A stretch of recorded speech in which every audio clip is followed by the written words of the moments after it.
Welcome, Sacramento soccer fans, to the State of the Republic podcast. I'm your host, Luis, and in today's episode, we have a few things to talk about. First things first, we're going to talk about yesterday's 2-0 win at Tampa Bay, a historic first win. It's the first time we actually win at Tampa. Also, we're going to talk about our next two matches. We're going to have two matches here in the upcoming week. First off, on Wednesday, the USL Cup semifinal match against Rhode Island at Rhode Island. That's going to have a start time of 4 p.m. So make sure that you're tuned into that match. One way or another, I know it might fall into work hours for a lot of people, but if you got it recorded. But you definitely don't want to miss the match on Wednesday. And then on Saturday, we play against Phoenix Rising. And as we mentioned last week, Jared will actually be there as well. So if you want to meet Jared, if you want to chat with him about Sacramento Republic or anything you want to chat about him about, or maybe even try one of his beers I hope we bring in, then make it out to the tailgate so you can actually be there. But be sure to stop by and say hi to Jared if you go to the match next Saturday there. But with that, we're also going to be talking about standings, how are things looking like, as well as we're going to read a form that we received this morning from one of our listeners here on the podcast. And then, of course, podcast winner dinner. And I know Rian is the one that's most excited to talk about it. Us three, not so much. We kind of wish we wouldn't even talk about it for a while and just give our predictions in private. But we'll see. There's still a lot left and a lot more points to be given out in this upcoming week with two games. But let's go ahead and introduce our team here as usual. We got a full house tonight here. First, let's go over to the city of Elk Grove with Sharon. How's it going, Sharon? Well, if anybody has been following me on social media, you know that I'm probably one tired puppy. I put on 7 miles yesterday, and it was all for a good event. We had our big Music by the Lake annual event here in Camden. I'm bushed. I can't wait to go to bed, so I'm hoping this is a quick podcast. It's like we got how many? 4 saves, 2 goals, and a couple other little things to talk about, so it'll be fun. Can't wait to get to it. Yeah, no, I mean, it was an efficient match, right? The kind of match that when you win it, you're like, well, we were efficient, and when you lose it, you get a bit frustrated, I'm sure, but that's how the sport is, right? The best team doesn't always win, or the team that has the most opportunities. You got to make sure you score those goals. Next, let's go over to the city of. Let's see. Let's go over to the city of Natomas because Sharon and Rian have had something going on back and forth offline. I got to StreamYard and I heard them, kind of talking back and forth about podcast winner dinner. So Rian, how's it going? Things are going good here in Natomas. Still have my crown on, and I'm happy about it. Efficient game against Tampa Bay, and we have a busy week for the Republic, so happy to talk. Yeah, no, I mean, you were the most successful this past week with podcast winner dinner, so there was that. And Sharon would have got an extra point had Russell not gotten that goal, but he got the goal late there. And next, let's go over to Texas with Jared. How's it going, Jared? Well, it's clearly a great day. Weather's perfect. My Jets, unfortunately, couldn't finish off the 4-way parlay, but that's for another time. But other than that, just hype for this past weekend's match. We got 2 coming up this week, including me flying in on technically Friday, but I'll be there on Saturday. We're going to talk about both those matches and everything coming up, as well as a Sacramento-based player in the USL Super League doing big things for the Dallas Trinity FC. Nice. All right, well, let's go ahead and talk about our Golazo gratitude for the week, and then we'll get right to talking about the Tampa Bay match. Well, and as I let in already on my opening on the greeting, I have to, and I doubt anybody who's involved with setting up the big event from yesterday, but I've got to thank all the men and women, mostly women, who were part and participle, the base of creating the event, planning the event, hosting the event, running around, putting electrical cords, putting extra toilet paper in porta potties, all the things that lead up to hosting a party for, I don't know, between 2,500 and 3,000 people in our park that's over there by a lake. And it was just a wonderful experience. Absolutely no problems. Everything was joyful. It was good vibes. And all of that credit and a huge golazo of gratitude to all of those that made it happen, including the people that pay their dues to the Camden Neighborhood Association. It's not mandatory, it's all voluntary. So without those contributions, we don't host events. And it was a success. So thank you to all involved. And thanks, Tina and Rosa, for coming out and attending and enjoying it. That was awesome. Oh, next. All right, well, I'll go ahead and go through this as quickly as possible. Big losses of gratitude going out to both Priceline as well as the Crown Plaza downtown Dallas for a sweet, fantastic deal when I was there this past Tuesday to go see The Fix. Also, another loss of gratitude goes to The Fix. A spectacular show had at the Granada Theater, and I was also able to not only nab my first ever set list, the one that lead vocalist Cy Kernan was using, I was also able to get pictures with Cy as well as one of the main guitarists, Jamie West Olam. So that was a spectacular night. Also, big loss of gratitude to this random lady that drove up to me on Parker Road in Plano, Texas, as I was leaving the H Mart. She literally pulled over to the side and asked, "Do you want some donut holes?" And she just gave me like a big old box of donut holes and random donuts as well. So that was definitely most appreciated, especially during the nearly 6-hour delay I had getting back home. But also, lots of gratitude to the club for once again taking care of business away from home. And I can't wait to see y'all on Saturday. Rian, what do you have for us?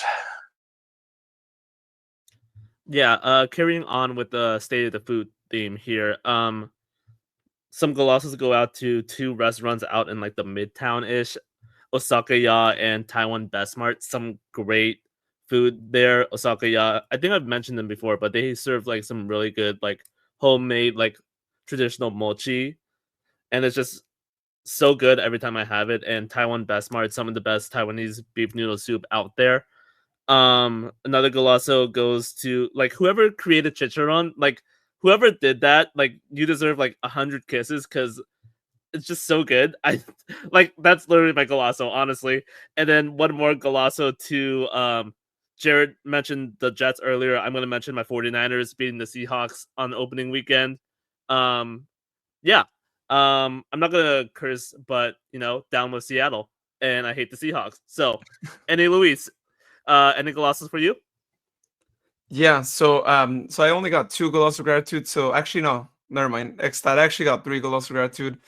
First one goes out to my girlfriend and the Taco the Town 5K, 10K organizers in Stockton. If you guys want to actually run a race where you get fed tacos at the end of the race, then highly recommend you check it out next year. They do it every year. It's their 4th year. They've done it this year, and there's a lot of great tacos that are served there, and a taco truck competition as well. So check it out. But gloss of gratitude to them for actually putting off a really good race. Next one goes out to the team for getting the win at Tampa. Not an easy place to play at, especially in the weather conditions that we know are in Tampa. So shout out to the team for getting the win out there.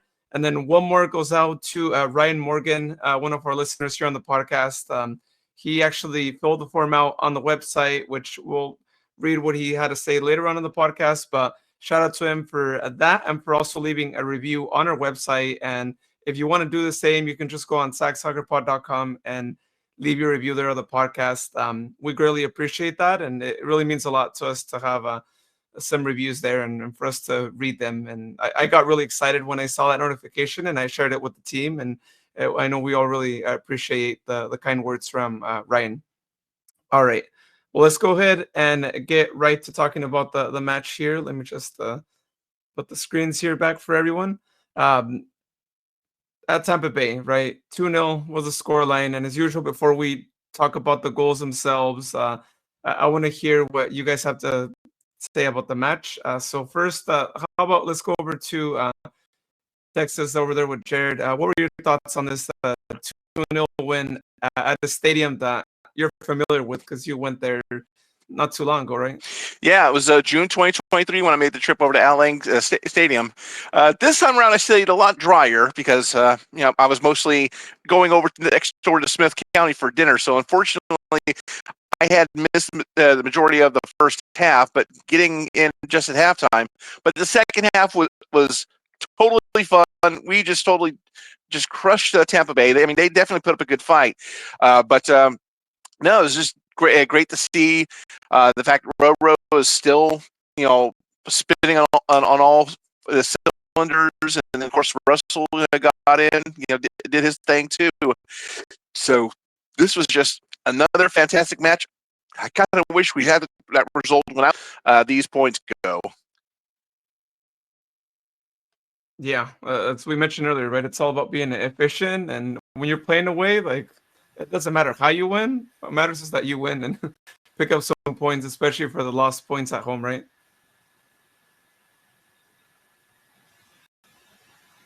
I thought, I totally, I had to watch the match today on ESPN Plus because, of course, I was busy having a big party in a park and with a band last night.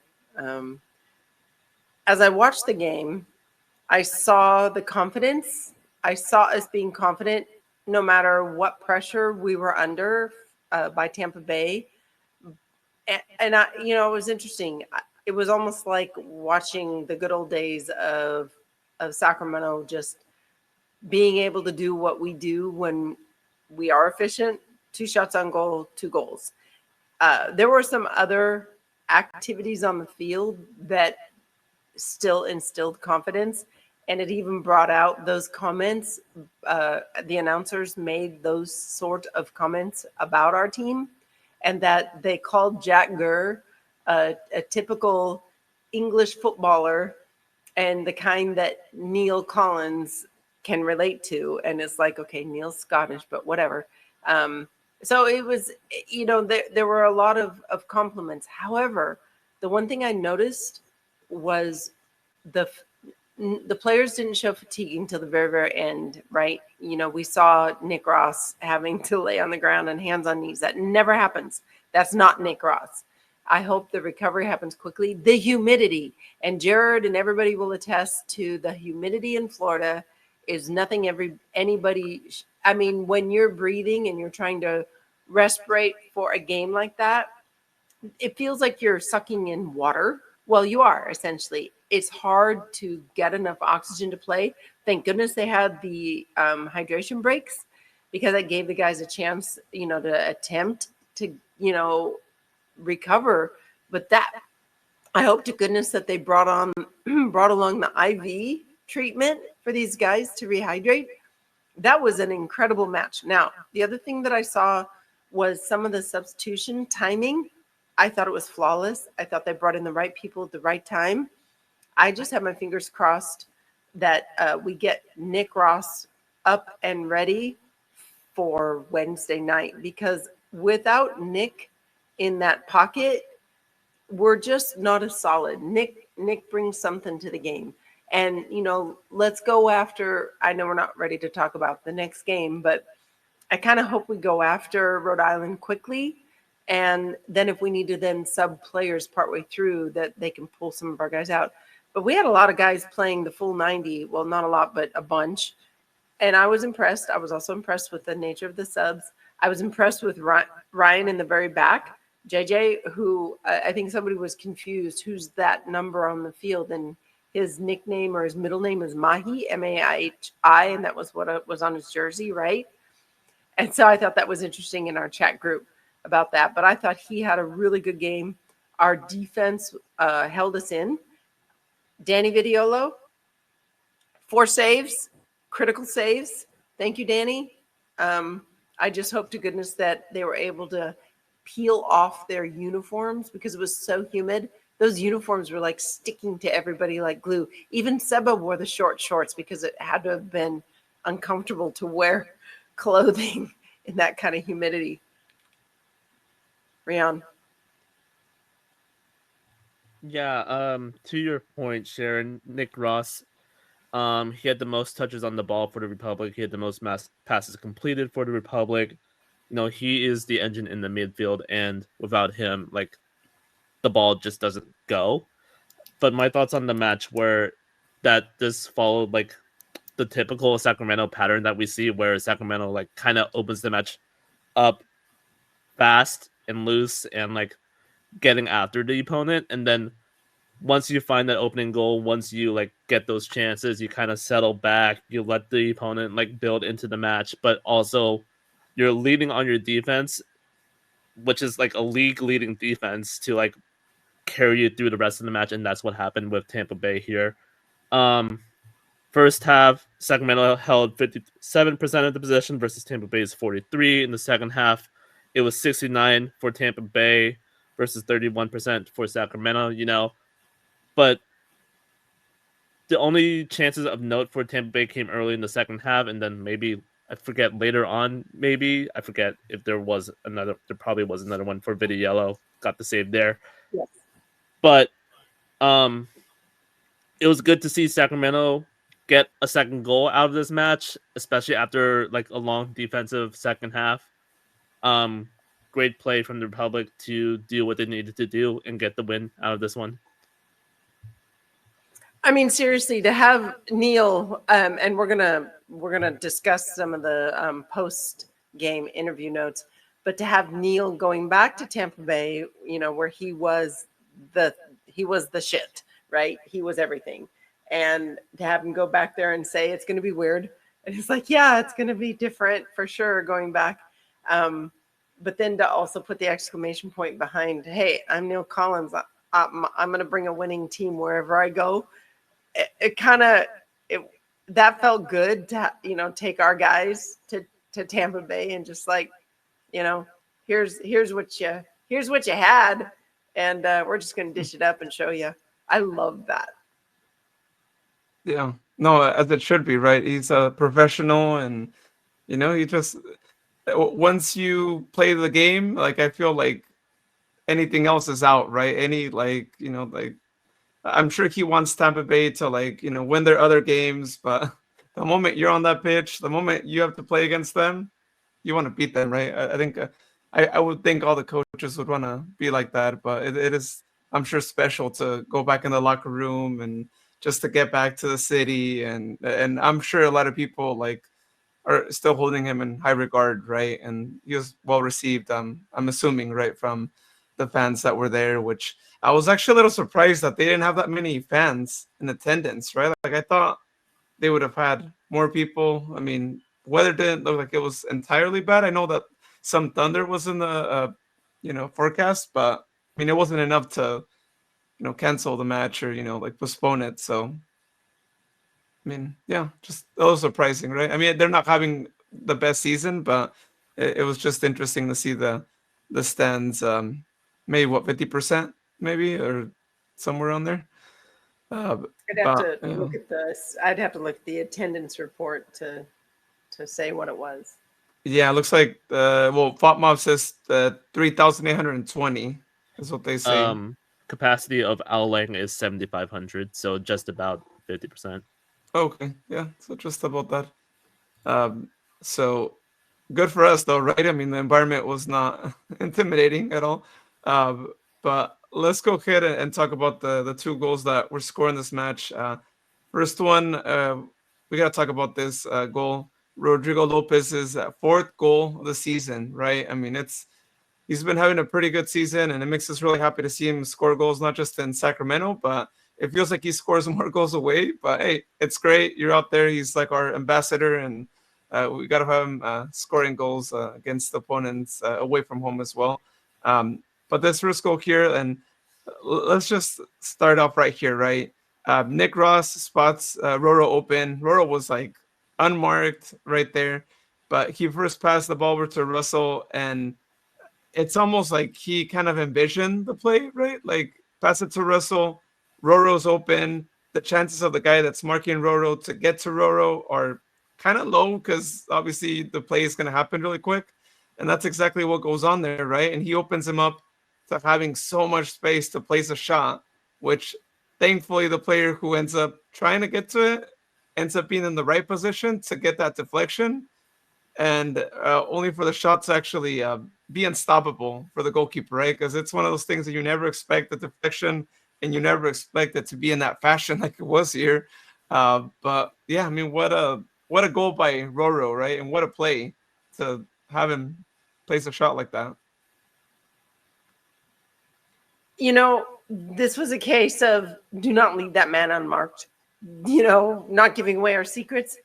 Don't ever leave Roro unmarked anywhere in the middle of the pitch, especially right there in his sweet spot. That is his sweet spot. Remember, we've talked about this numerous times. Roro is the guy that stays after training and practices shooting from various parts of the field. He's that guy. So he knows, I mean, it's muscle memory. He knows it's automatic. He knows what it's going to take to hit the goal mouth from anywhere in the attacking half. He's just that good. So it was classic Roro right on display. Dude could have had his eyes closed and it still would have been in. I love Roro. He's perfect. All right. I have been brought here to dispel, expose, and pretty much run ragged the three biggest lies, non-political based, of our lifetime. The first one, that nobody walks in LA. Number two, that In-N-Out makes decent food. And number three, that Rigo Lopez's career is in decline. So I only got time to do one of them. So the other two are going to have to wait for another time. But the third one here, Roro, he is still getting out there, running up and down like it was 2014 again.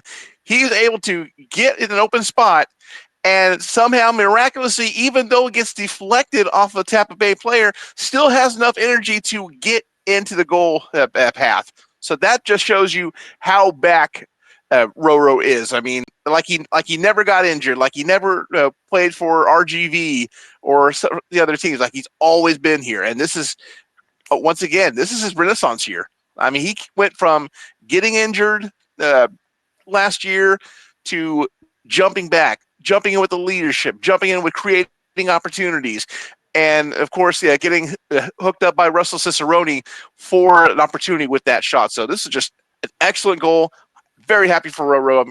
I mean, who knows? Maybe he'll get a few more in the next couple matches here. Rian, what do you have? Yeah, I want to go back to Luis's point about how Roro was so open. Tampa Bay lined up in a 3-5-2 with three central midfielders, Wyke, Azakar, and Hilton.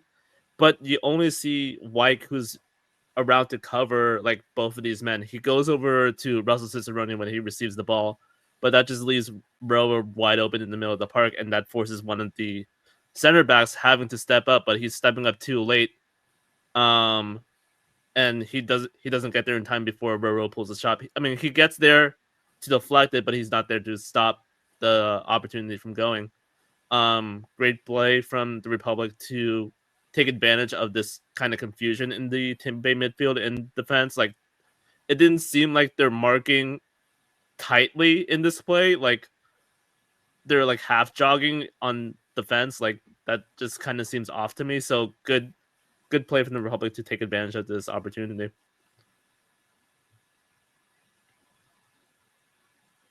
Yeah, and as I mentioned, I mean, the major props to Nick Ross, right? And I know Sharon mentioned the situation there that happened towards the end of the match, but we really hope that he's able to make it back on Wednesday because he's a big part of the team, and right, and a lot of these plays happen because of him and his vision to spot a play that could potentially happen, just like it was in this case, and it worked out, right? I mean, you see your opportunity, you try it, and you know that's how it goes. So that was again Roro's fourth goal of the season, which while we're covering the other goal, Rian, not to put you on the spot, but I wonder if he's got more goals than he did last season, right? I feel like he's maybe getting close to that.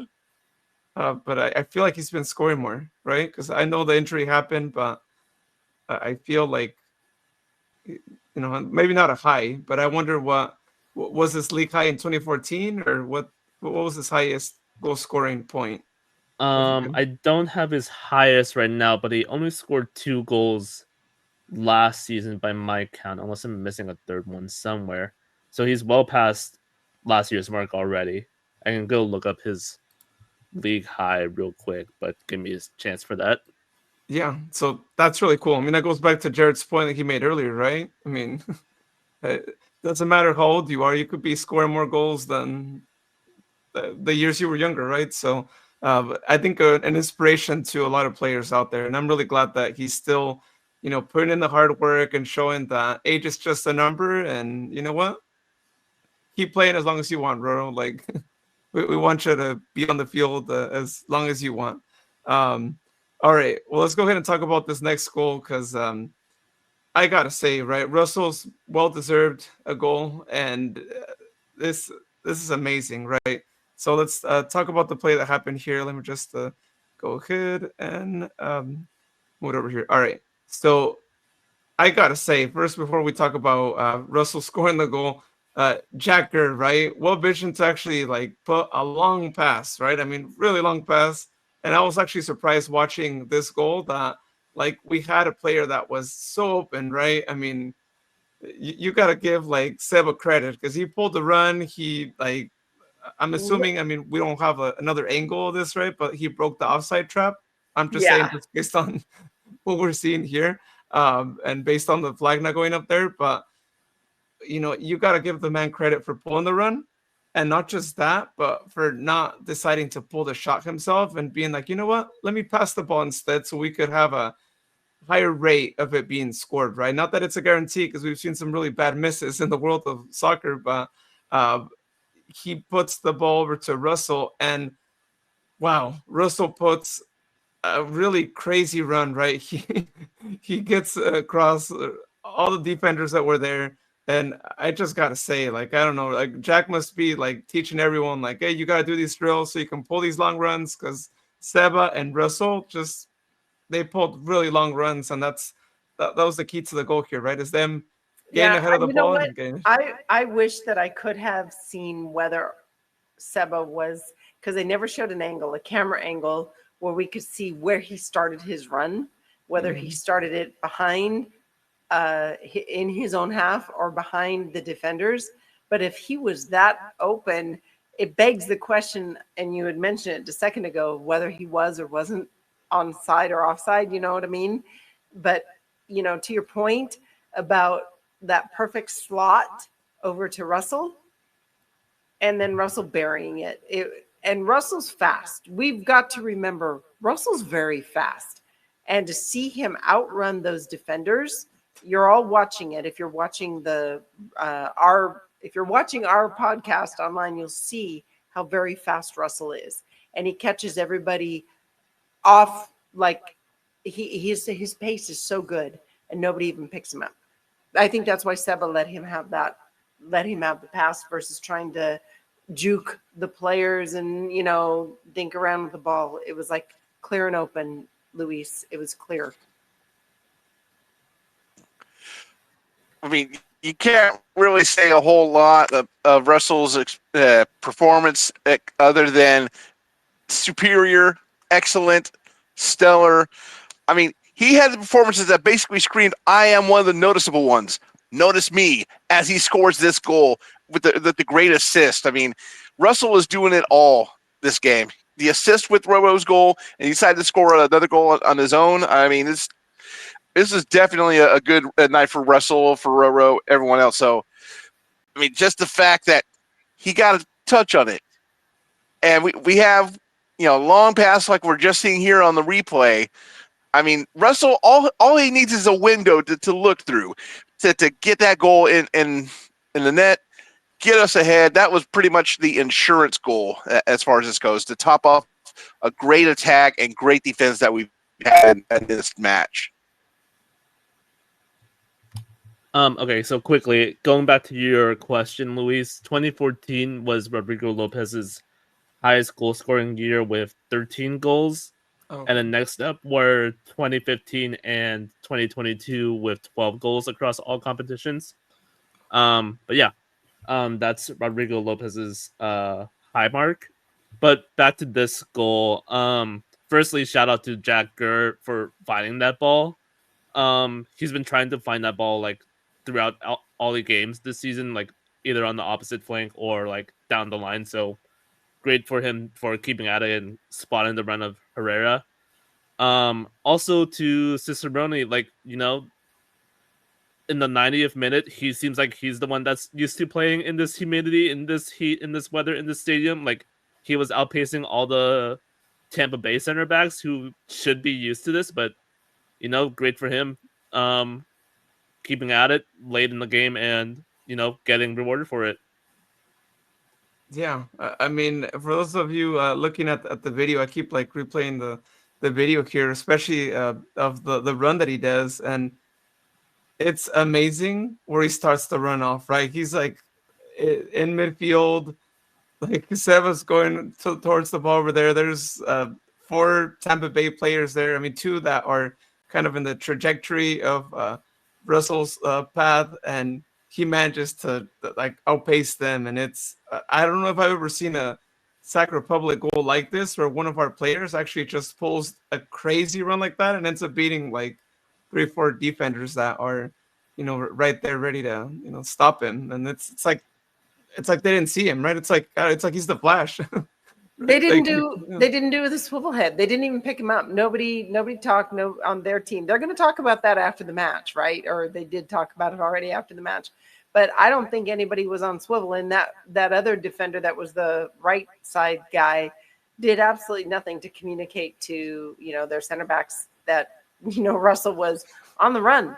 So, you know, shame on them, but yay us. Yeah, and you know, something else that I think is really noteworthy is Russell played the whole match, and it seemed Yep. like he had been subbed in the way he ran like this. So I think for any player that gets subbed in, there is no excuse for you not to run like Russell did. If Russell did it, zero excuses. You got to pull a run like he did any day if you get subbed in at any point in the match, because he did it there and in this condition of all Yeah. conditions.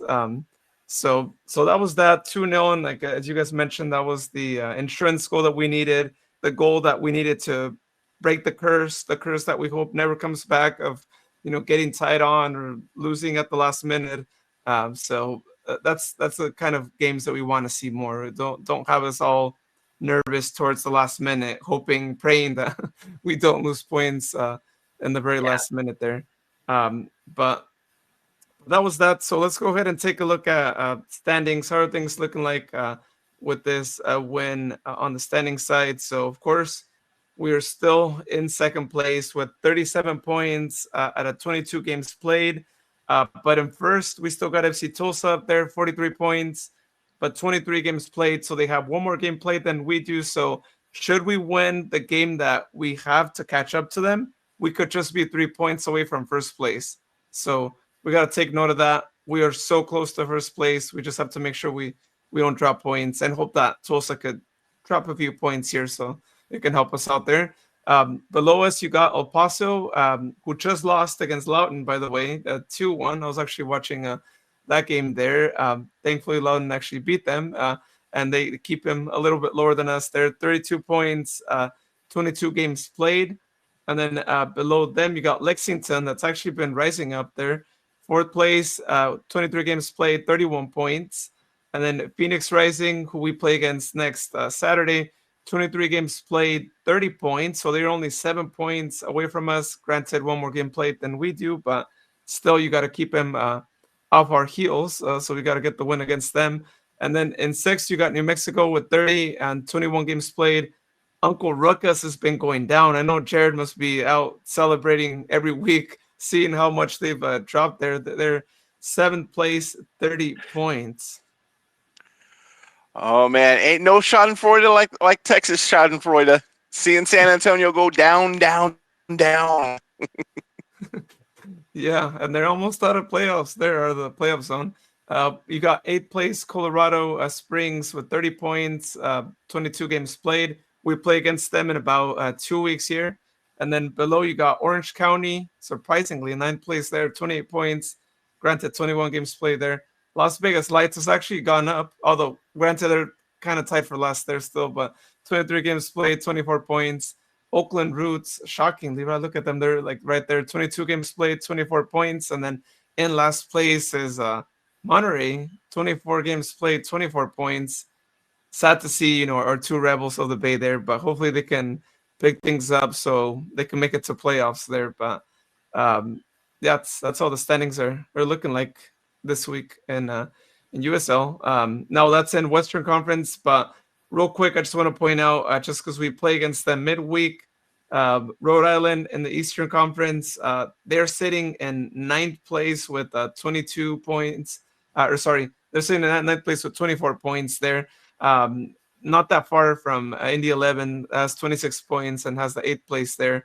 But I mean, their playoffs are resting maybe on 8th place because even Pittsburgh is 7 points ahead of them there. So we'll see. They're probably going to give it their all on Wednesday because, they're not in playoff territory now, but they're going to want to have something else if they don't make it to playoffs, right? So with that, let's go also and talk about Rhode Island and what their recent form is looking like there. So yesterday they lost against Louisville City at home 1-0, but again, it's Louisville City and not an easy team to play against. Before that, though, they beat Charleston Battery 1-0 at home, lost 3-0 against Hartford Athletic at Hartford, and then, of course, the last USL Cup game, they won. Not lost, of course, because we're playing against them. They beat our Mark Briggs' Birmingham Legion 1-0 at home. So I just want to pipe in with the fact that both Charleston Battery and Louisville City have clinched. So to see Rhode Island beat Charleston Battery is quite a feather in their cap, because Charleston Battery is climbing the leaderboard with points. The fact that they've already clinched playoffs on the Eastern Conference. So that might change my perspective on podcast winner dinner, just because they've been stout. Rhode Island's been stout against tough teams. Yeah, you never know, right? And again, I feel like they might not be having a great season, but those teams tend to do better in the Cup, right? When we talk Cup, there's something that they're actually doing good at.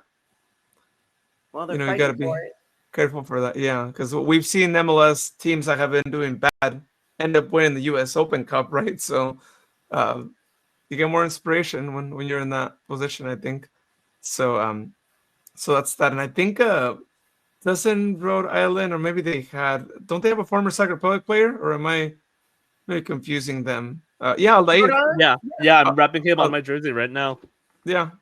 Oh, look at that! Look, Rion trying to do the curse, right? Pull Rion up. I can't see him. Pull him up solo. I can't.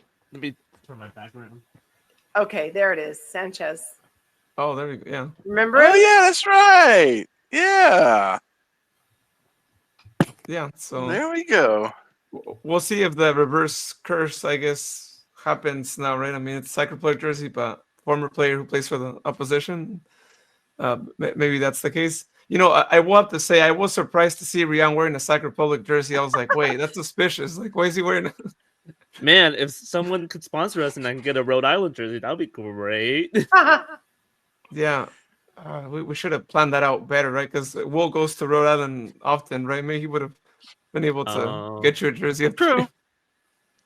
Either that, or if anyone has a contact with Breeze Airways, I mean, they fly there, so who knows? Yeah. So he's been there now. Didn't DC United, maybe they just loaned him out to Rhode Island, right? But didn't DC United sign, or they just had the rights? They have his rights. The rights. Okay. Yeah. So that's that. So we'll see how things go. But again, the match this Wednesday, 4 p.m. start time. Again, I know most people might be working around that time, but if you can't watch it at work, or you work late, just make sure you get that recorded. ESPN Plus, they have a feature, I believe, right, to record matches, or you could just watch it afterwards. They actually have the post match at some point. I don't know if it's instantly, but they'll have it there. Man, 6 p.m. Central kickoff time. That's going to be good because that means I can run over to Whataburger or Sonic, get some pre-match food, and then head home, watch the game, still get plenty of sleep on that Wednesday. So I'm loving these earlier kickoff times lately. But I'm sure once I go back to Texas after seeing the Phoenix match, it's all going to be late kickoff times again. So that's going to suck. Oh, yeah. Yeah. No, that's true. It works out good for you there. You don't work on weekends, dude. So starting your watch at 9 p.m. or 10 p.m. is not going to kill you. The game's on a Wednesday. I work, and I have to go to work next day. That game, yes, but the Saturday games, I just say quit your bitching. I'm going to be there this Saturday, so and in the same time zone. It's going back afterwards. After that match, that's when the kickoffs are going to start going back to 8 or 9 p.m. Central Time. Oh my God! Y'all got it good with the home matches over there. Yeah, but the English Premier League starting at 4 a.m. in the morning. I want to fire somebody who starts English Premier League games at 4 a.m. in the morning Pacific. It's for the English. Dude, you don't think I know that? I'm just making it. I'm sounding like Jared sounds. I mean, you know. I'm sounding how like you sound. Oh, let's get into podcast winner dinner. Can we please? Because I need to start yelling. Wait. We need to talk about Phoenix first. Oh. Food. Yeah, exactly. Yeah. Let's not skip. Yeah, that's upcoming, right? I mean, Jared wants to go watch a match, so we can't skip. We can't skip Phoenix. He has flights and hotels paid off, and he has a whole itinerary. Mentally, I'm already at East Texas Regional Airport. Flying out of Longview for this trip. So, come on, let's look into Phoenix. Watch out, or I'm going to wear the corn jersey. Oh yeah, that corn jersey needs to make a comeback, right? And on the video. Yeah, I'm sure Indy 11 would love that. Yeah. Oh, you know what? Maybe you could, or does it only apply if Rian wears it? I was like, maybe you could loan it to Rian whenever we play against Indy. So I have a corn jersey of my own. You have a corn jersey? Oh, we should twin sometime. Well, I love that thing. I love it. I've worn mine. I definitely have worn mine. Of course, it was kind of on a little bit of a dare when we played Indy 11, and I was at the casino, and yeah, it was a watch party, and I had the Indy 11 corn jersey on. You're welcome, Jared. So our upcoming opponent on Saturday, of course, is going to be against Phoenix Rising. What a team to play against, especially for Jared to fly out to. It's like everything worked out great, right? The plans worked out. But we play against them 7 p.m. is the start time on a Saturday. But let's talk about what the recent form looks like, though. On Friday, just a few days ago, they played against Las Vegas Lights at home. They tied 0-0, even though Las Vegas Lights had a red card. So, I mean, kind of one of those things where you're like, all right, they couldn't score against the Lights, especially the 2025 Lights, and with the red card there. And then before that, they also tied against El Paso at home 3-3. They had a red card, so I mean that was a good tie for them there. And before that, they beat Colorado 4-1 at home, and then tied 1-1 at Tampa Bay and lost 2-0 at Lexington. So their last loss was at Lexington on August 9th, the 2-0 loss. And then after that, they've had ties, and then that one win against Colorado. I mean, great win 4-1, especially beat a Colorado Springs that, I mean, they've kind of been on and off this season, but still, four goals against any team, and that's a lot. So clearly a team that knows how to score goals, because they've scored 8 goals in the last 4 matches. So maybe keep that in mind for podcast winner dinner, because it might be a goal fest on Saturday. But we'll see what happens there. All right. Well, I know Sharon said she was waiting for it. Rian is the one that's been probably anticipating it the most, and then I'm the one who really doesn't want to talk about it and just wants to submit our predictions in secret so no one copies each other or there's no predicting the same thing to see if someone doesn't get points or all that. But let's go ahead and talk about it. We had talked earlier about from here on out in the season that we just copy Rian and change just one little thing like the yellow card. Yeah, this is a mass conspiracy against the king here. Which that's a fair game, right? I mean, it's a little risky, but I mean that's a fair game if anyone wants to go that way. And with that being said, I don't recall Rian going first last week. So how about we go Rian first this time? We're not talking about that. We got to look at the results. Come on, Luis, man up. Yeah, I don't want to. I don't. It's on the screen for people who want to watch it on the video. But well, in the game on Saturday against Tampa Bay, everyone got points. There's that, but Sharon got a point for second, the first yellow card. Jared got a point for Rhode getting the first yellow card. I got a point for second, the first yellow card. Rian got 2 points for second, the first yellow card, and for Russell putting that assist to Rhode in that goal that we saw earlier. So with that, the standings are as follows. Rian is still in first place with 31 points. Sharon in second place with 28 points, but Jared is close to Sharon. 27 points for Jared in third place.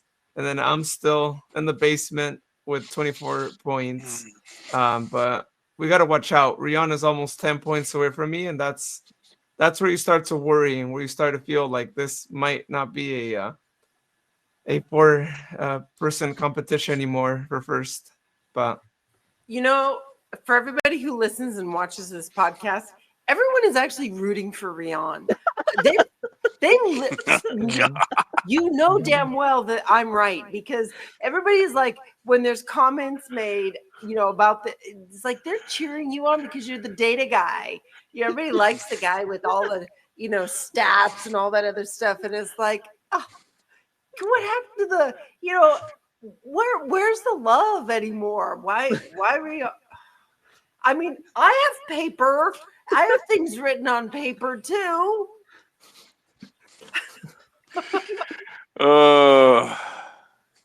Yeah, no, you're right. We put the poll out right on that video a few weeks back, and we had people voting for Rian. Yeah, it wasn't just Rian voting for himself, but it was okay. It was Rian and all of his friends. He got all of his friends to vote. Actually, well, that I don't know. That could be. You could be onto something there. I mean, for all we know, it could have been his friends. Yeah. Ooh, I can see a trivia question coming up for Tuesday that's Rian dreams up to kind of make him even more lustrous. I've been thinking of a question. Yeah, I might as well pull it. I was thinking, how many times has Rian garnered a point in podcast winner dinner this season? How many times has Rian garnered 2 points per match this? Yeah, it's all about Rian. You're giving me ideas, Sharon. If I win this competition, be expecting a full Rian edition of trivia. Oh God! Oh my gosh! How many times has Rian fed information to the USL that they have used? Oh, that's even juicier because Rian's very well known. Everybody loves Rian. He's well known. He's famous. You guys, you got to go get his autograph. Anybody who's listening to this, get your jersey signed by Rian. Oh, players! I would be bringing down the value of that jersey. And whatever. If they want to find him at a game, he's over next to where the commentators are at. There's a section right there. There's people with laptops, and yeah, he's one of those with the laptops right there. So you could find him. Yeah, but he won't be there. The if it's over 75 degrees, he won't be there. Oh, that's true. Good point. Yeah. Oh my God! 75-degree heat wave. I'll be setting up for this next match. I'll be setting up for Phoenix. I'll be going to the Phoenix match. All right, you're gonna go no matter how hot it is. All right. You I better. don't like it raining. I don't like it when it's cold. If it gets below 75, it has to be 75 degrees the whole entire time. Oh, I love those rain matches. Bring No, those you on. don't. I Look, fucking love those. no, Oops, I you cursed. don't. You did it. No, there's a podcast of you talking about how cold you got during one of the matches because you wore the wrong. Oh thing. yeah. Well, yeah, I wasn't prepared for it, but if I can prepare for it. Oh, okay. Now, okay. Story, plot twist. He changed the story. Well, as far as the weather goes for Saturday's match, it's going to look good. I mean, it's only going to be a high of 88, and then at night drops down to 61. So heat's not going to be too much of a factor, unless maybe directly on the field. So either way, I don't want to hear nothing about it's too hot. There was one season opener a while ago where it was like rained out. I stuck out for that match. That was a fun match to stay I remember in. that one. I was in VIP that match underneath the canopies. Mm-hmm. Yep, That was a fun one. that was pretty intense. Well, rain is going to be on its way in probably about a month or so. So get ready, right? Those October matches, we're going to be looking at that. So we expect Rihanna not to complain then, right? Like we'll save this clip as well, just like That's with the other perfect ones. soccer weather. It is. It really is. So are we going to do the predictions for the midweek game, the tournament game first, or are we going to do Phoenix first? Yeah. Well, we're gonna do the two predictions first in order of the matches happening. So Rhode Island is the match again. Start time 4 p.m. on Wednesday. So as y'all know, and for those of you who don't know, we actually cover more categories for Podcast Winner Dinner for USL Cup and Open Cup when Open Cup happens. So there's a lot more points to be given out, especially because we predict 2 goal scorers. It can happen at any point in this cup match, and then we also predict on PKs. If there is PKs, who the winner would be in that. And we did see PKs in the last match, so we were able to get points because I think for a long time we were predicting a penalty kick winner, which typically is Sac Republic, unless you count mine back in OC. I see I predicted OC getting the win, but that was group play at OC, completely different story there. And I think we lost that match, if I'm not mistaken, right? So there was that. But yeah, let's go with predictions for the game against Rhode Island during the week. So as I mentioned earlier, Rion, how about you go first? And then, of course, you won't go first in the league game, so we'll reverse the order. But let's have you go first, and then we'll reverse the order for the league game. Okay, so my thoughts for Rhode Island. You'll get more of this when I do my match preview for the game. But Rhode Island's attack, they're tied with the Republic in terms of shots taken, but they're dead last in the league with only 16 goals scored throughout the league competition right now. I think the Republic defense will hold out. They're going to keep a clean sheet. Now it's a matter of how many goals I think the Republic will score. We beat them 2-0 in our last time out, with Robo scoring that beautiful free kick and Pirano getting the second goal. I think Lightning's gonna strike twice here, and I think Republic will win 2-0. For my goal scorers, I'm gonna go with Corey Bennett as my first, and why not? He scored a magical goal against them. Might as well do it again. Let's go with Robo for my second. For assist, firstly, I want to say Golasso to Russell for getting me that bonus point in the last game. But for my assist this time around, I'm going to go again with Russell as my first, and backup will be Roro. Sure, let's red Roro here for a second. Yellow cards, it's a little bit even between the two teams. 58 yellow cards on the season versus 57 for Rhode Island. I'm gonna go with Sac getting the first yellow. They're the away team. For the Republic, I'm gonna go with Michelle as my yellow card here. And if we go to PKs, I'm gonna go with a Sac PK win. All right. For my prediction, I'm going to go with a 2-1 Sac getting the win there. For the goal scorers, I'm going to go with Russell, and then I'm going to go with Seba. And then for the first assist, I'll go with Jack. For the backup, I'll go with Michel. First yellow card, I'm going to go with Rhode Island. And then first Sac Republic player to get a yellow card, I'm going to go with, you know what, Freddie again. Sorry, Freddie. Got to go with you again. And then for penalty kick winner, I'm going to go with Sac. Jared. All right. So I am going to say, as far as the score goes, I'm sensing this going to be more of a conservative result here. So I'm going to go with 1-0 Republic win. For goal scorers, I am going to go with AJ. And if for some reason, if he doesn't see the pitch, I am going to say Lewis Jameson. Or two goal scorers, yeah. Okay. Yeah, it's two goal scorers. I keep forgetting that for Oh, yeah, the no, okay, yeah. Jägermeister Cup. Okay. Well, either way, as far as assist goes, I am going to go with Jared Timmer and Blake Willie for the assist. I'm going to say that Sac ends up getting the first yellow, and then the one to get that first yellow, I'm going to say, for some reason, and I don't believe he's going to be playing. So instead of saying Chibi, I am going to go with. For some reason, they're going to pick on Corey Bennett. So I'd say Corey gets the first yellow, and then does this go into PKs? I'm going to say Sac ends up winning. All right, sure. Okay, so here's an interesting plot twist. At our last round with Jägermeister Cup, I believe we started with Seba starting. And if you noticed what coach did against Tampa Bay, he started with Corey Bennett. And the last time I made my predictions, I thought the coach would have picked Corey Bennett to be a starter, and he didn't. He actually put a different squad on the field against Loudon.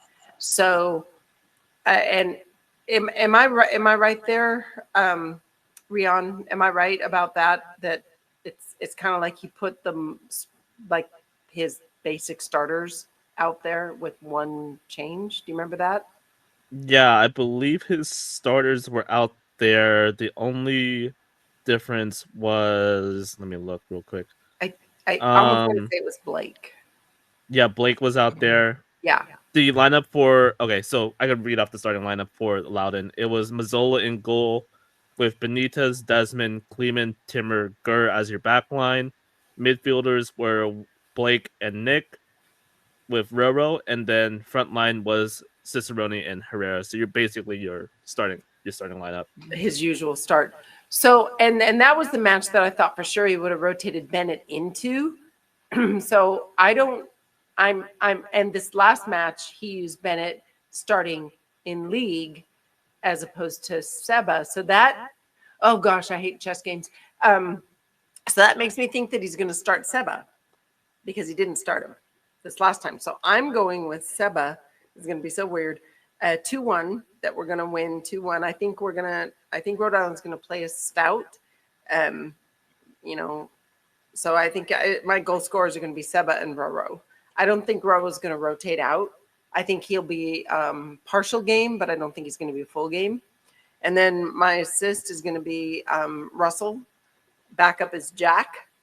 I think Sac is going to pull the first yellow, and I'm torn between whether I would pick Seba or Roro, but Roro's been kind of on a tear. He's been pushing the team, and he's been kind of taking charge. So I think it's going to be Roro. And I don't think we're going to PKs, but if we do, Sac wins.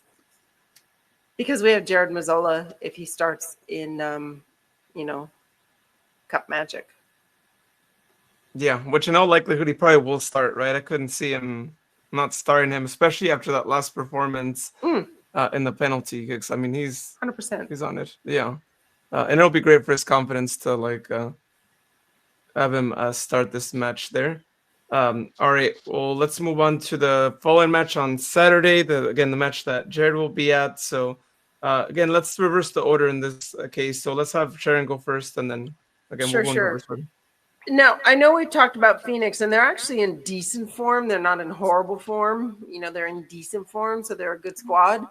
I still think we'll be able to do a 2-0. This is where Rion had 2-0 at the cup match, and I'm having it 2-0. We win against Phoenix, which is probably stupid because, they're in decent form. They can score, but we have who we have in the back, and I think Timmer might be back, but even if he's not, JJ's been doing a great job.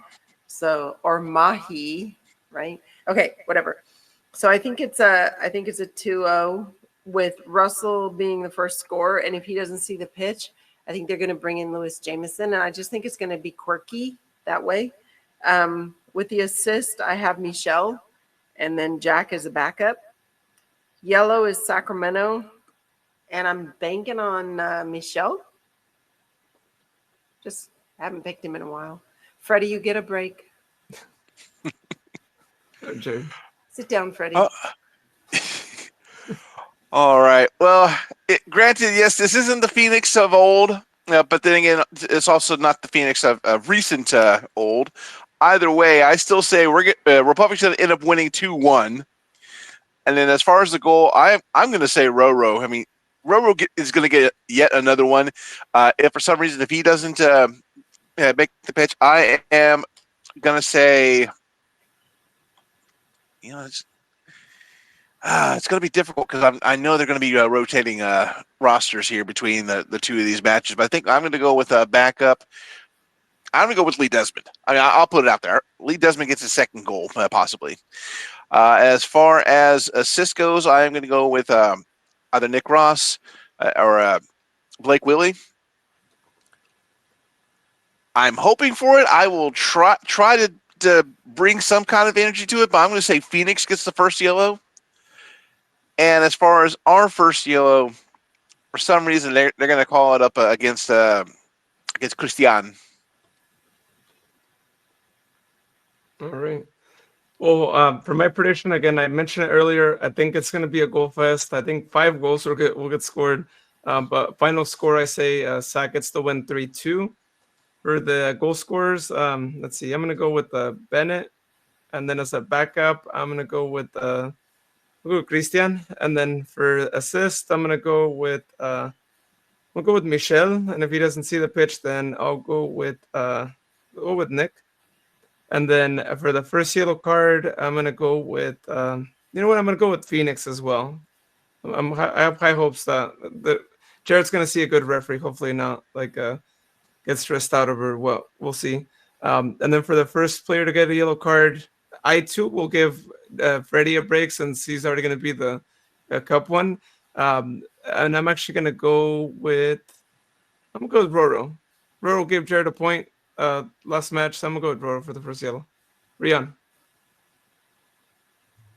Okay, so I feel like Phoenix is one of those teams where anything could happen with Sacramento.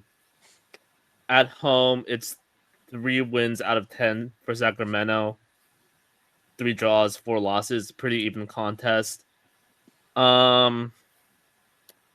Phoenix right now, they are towards the top in terms of goals scored in the league with 38 goals. Kind of the reverse story of Rhode Island, where they're bottom in terms of shots taken with only 210, tied for second to last in the league for that. So they are a pretty efficient team in terms of goal scoring. Luis, I'm right there with you. I'm thinking of Sac with a 3-2 win. It's going to be a chaotic goal fest, I think. I feel like it always is with these two teams. In terms of goal scorers, I'm going to go with Christian as my first. And for my second, I'm going to go with Seba. I don't know why Seba, but I'm just feeling him in that moment. For assist, I'm gonna go with Russell again, sure, and then backup Roro.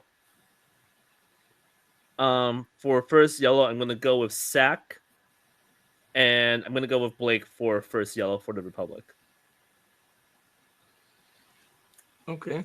It's funny when you guys talk about your picks, I'm imagining games where these things did happen, and it's such a cool flashback to think, oh yeah, Blake has gotten yellows. He's been spicy, and then same with Michelle, and same with Christian and Roro, and when you guys pick your goal scorers, it's like, okay, and your score lines.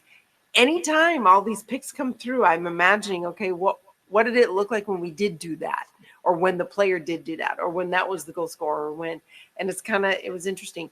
Now, Jared, for the tournament, you actually have AJ out there, and I had forgotten all about him. He's kind of a sleeper as far as somebody to pick. And I really appreciate seeing you recognize that, he'd be on the pitch and he could score a goal. I think that you either had him as an assist or a goal scorer. Hey, it's been done before. I mean, I would love to see him, just get on there, score again, just like he did earlier this year. Sure. It's always a show. Yeah. And I'm hoping Timmer's back, on the field. But like I said, JJ's been doing a really good job. His aerial work is really good. I've noticed that. Yeah, and let's just quickly, and we haven't really seen this in a while, but for those of you who might have missed it at the beginning of the season, so there is also a bonus point opportunity end of season. There's the end of season, so maybe Rian can't celebrate quite yet because potentially getting one of the entire season leader, right, could mean you get more points because you correctly guessed the leader of yellow cards, the leader goal scorer, or the assist leader. So in terms of leader of yellow cards, Sharon picked Justin, Jared picked Russell, and me and Rian picked Luis Felipe, which, I mean, I know they're like pretty far off. They're very far off. That. They're very far off. Especially, like, I want to know Justin Portillo. He's injured, right? Or like, what's his status? You guys know? No clue. No clue. Okay. I mean, I know there's cleats, like they're putting them up in auction, right, for a good cause, and he's supposed to be wearing them in the upcoming game, the Saturday game, I should say. So, yeah, but we haven't seen him. So how's he gonna wear them? His last appearance was in June against the Tulsa. Okay, but he's still around, of course, right? Because otherwise he wouldn't be a part. Yeah. I feel like it. Yeah. So, you see him in training in the videos that they have for training. Yeah, that's interesting. Yeah. Yeah. Yeah. And then for our yellow cards, all of our backups, I mean, they don't matter because our first picks are still on the squad, so it doesn't matter. And then like leading goal scorer, how did I pick Dominic? Whatever. And then my backup, 3 of us picked Trevor, and it's like, well, he's gone. So that doesn't work. Yeah, unless they do we count as goals at Tulsa? You picked Dominic. Thankfully, no one picked Trevor at the beginning, so we're all set there. Jared picked Russell. I picked Lewis Jameson, and Rian picked Russell. So and where are we with respect to the players, the individual players and their goal scoring? Russell's, I think, he has 3 or 4 now. Are we just counting just league games for this, or Open Cup, Jägermeister Cup for this? Everything. Yeah. Okay. Quick tally. Russell is on 7 goals right now. Who else we have? Bonner. He has scored. Yeah. 1 goal. Yeah, but it's not between all of us. It's actually, it has to be the team. Oh, the total. Okay. Yeah. Ooh, I need to do some quick math on that. So it's either going to be... I believe Russell's in the lead for that. On the team? Okay. Yeah. Oh, wow. That could change everything because of things. Okay. Yeah. And Jared picked Russell too. So, like, well, watch out, Rian. That's what I'm saying. Like, although Rian did pick Russell too, to be fair. But, sure, Jared, get up to first. That's so funny. And then our assist leaders... I don't know where we are between Jack, but I know Ryan hasn't. Yeah, he's probably had one assist maybe. So, yeah, it's going to kind of suck for me. My picks are all going to not come true. Yeah, but that's it happens sometimes. I remember, was it last year, right? We had as you called him, Arnold, right? Remember? Arnold. And then he left us also like early. Mhm. And then which you is- guys let me repick because both the players were gone or injured. One was out injured for it was Ricketts was injured Yeah. for Oh, yeah. pretty much the whole season. So you guys let me pick one of your guys's, so I don't know who I picked. I still didn't win. Yeah, that's how the backup came about because of all that. But it's good we had a backup because I mean, Trevor was the backup in this case, but could have been the other way around.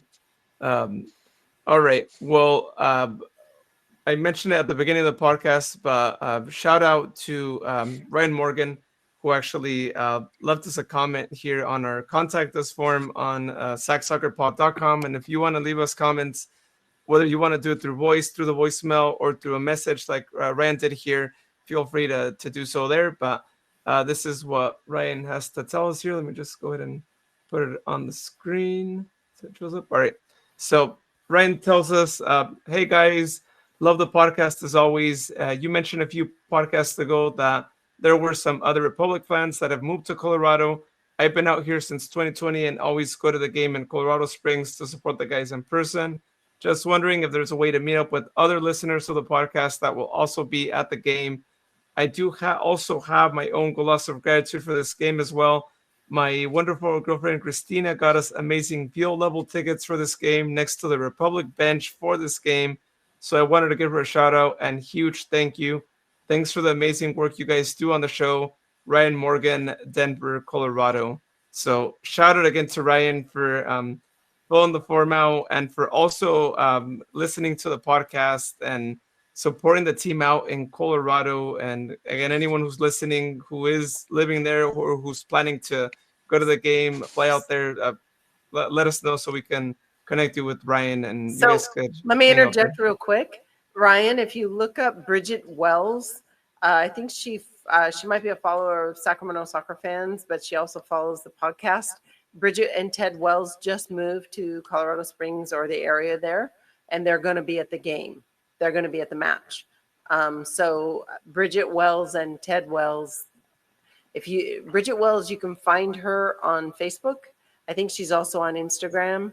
But if you need any help, find me and I'll connect you guys so that you can,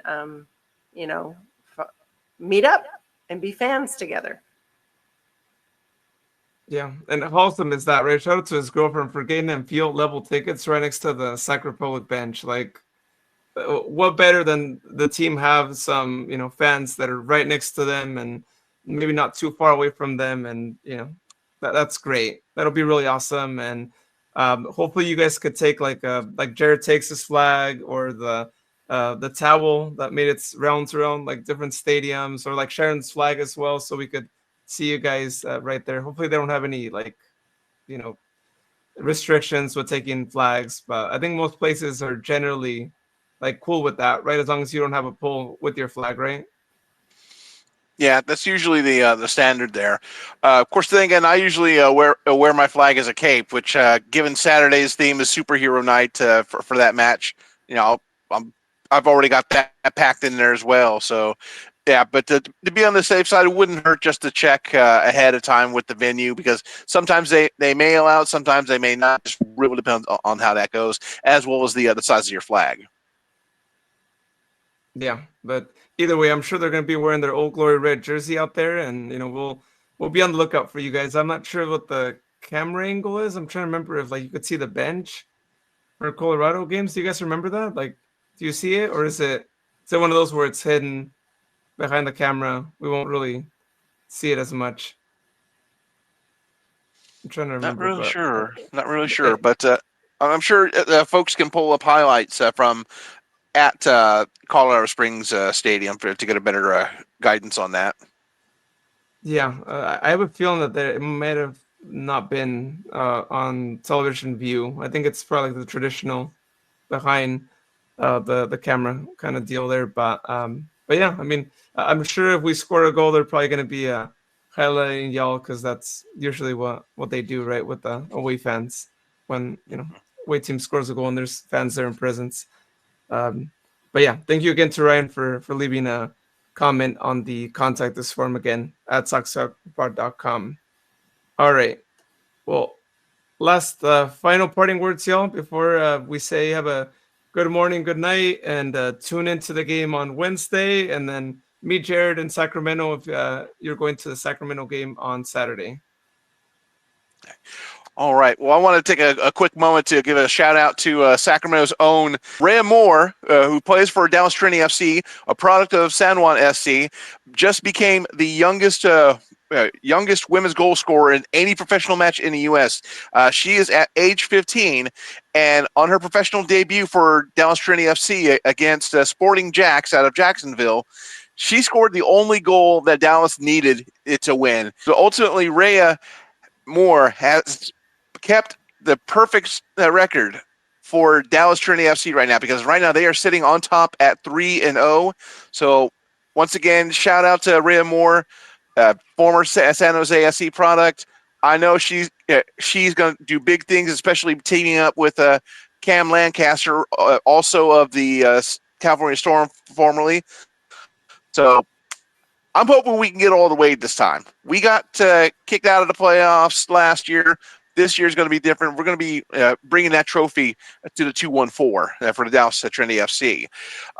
Also, unfortunately, I haven't really been keeping much tabs on it. Shame on me. But the Fuego have been playing pretty decently in the Lightning League. And I believe also Modesto City FC, they've been putting some numbers up as well. So definitely watch those two teams in the Lightning Club.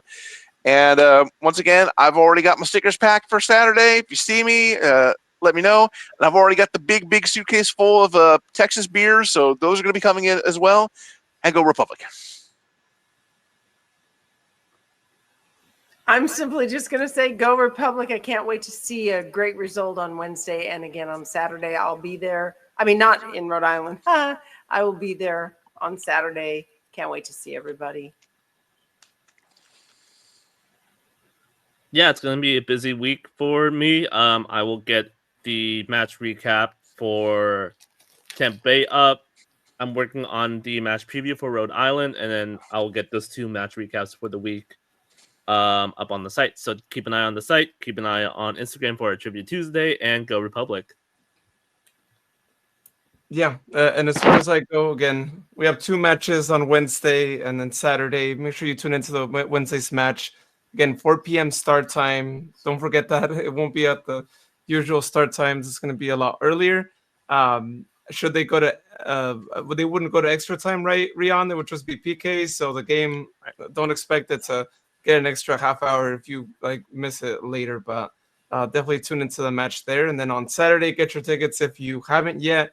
As Jared mentioned, it is a superhero night. So check it out. If you want to go like a superhero, go for it. It's actually really cool, the things that they do every year with superhero night.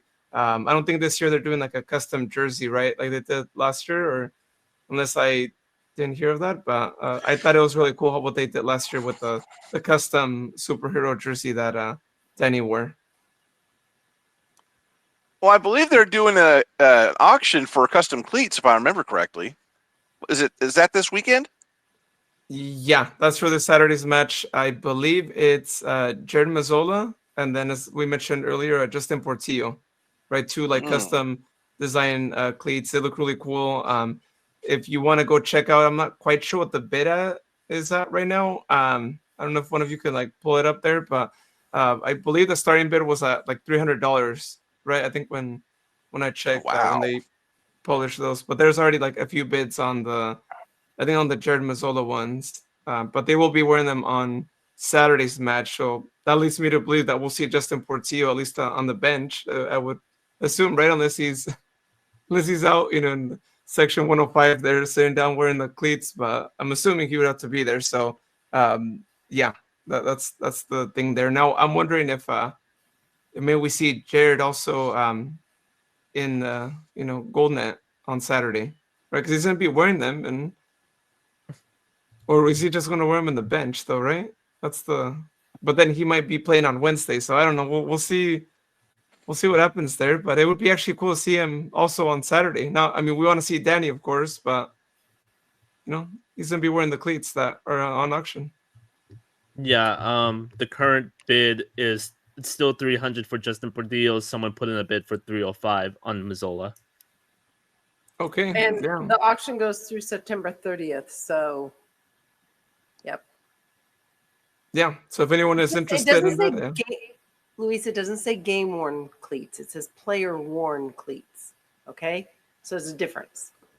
I thought they referenced something about this Saturday's match though, like somewhere there, right? I could have sworn I saw like something there. If you, I don't know if maybe it didn't show it on there because I also thought, oh, it's just like ones that they would just wear. But then I think I read somewhere. I might be wrong, but I think I read it somewhere, and I was like, all right, well, I guess we're seeing Justin again at some point. It just on says Saturday. player worn cleats. It doesn't say game worn cleats in their Facebook post. And Oh, then okay. in the auction part, it says player worn cleats. So Okay, then I may have been confusing it with something else, but yeah. So, but yeah, if you guys want to put the bid in, it's still, I mean, it's still pretty much at the starting price, except the 305 bid there. So that's that. But again, y'all, thank you so much for listening to the podcast or watching it if you're watching the video version of it. Uh, As always, check out the website, sacsoccerpod.com. You can actually read Rion's blog on there. You can contact us like Ryan did earlier. Leave a voicemail if you prefer to contact us that way.